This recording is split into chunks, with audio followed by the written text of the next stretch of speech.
اي واحد هيطلع يقول لك نهائي السوبر الافريقي بين الاهلي والزمالك هيعوض نهائي دوري ابطال افريقيا نهائي القاضيه ممكن في 2020، قول له انت ما بتفهمش حاجه في الكوره، ولا يمكن ان النهائيين دول هيتساووا. ليه بقى؟ لاكتر من سبب.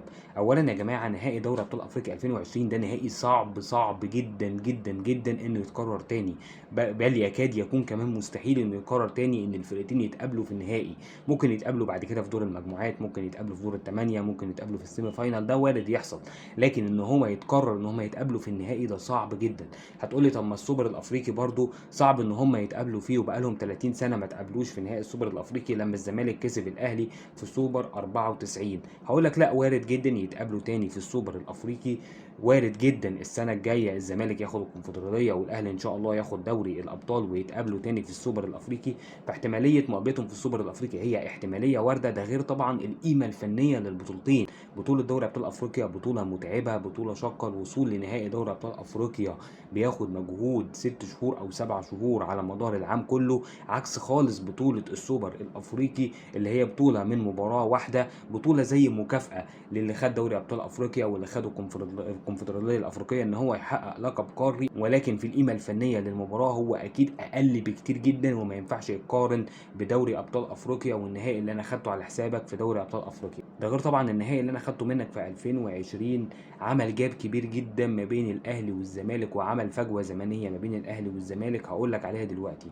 النهائي ده الاهلي كان النادي الاهلي داخله وهو عنده 8 القاب افريقيه، ونادي الزمالك داخله وهو عنده 5 القاب افريقيه.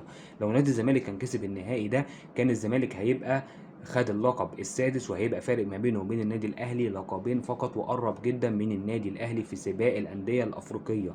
ولكن مكسب النادي الاهلي للنهائي ده خلى النادي الاهلي بقى 9 القاب افريقيه، ونادي الزمالك زي ما هو 5 القاب افريقيه.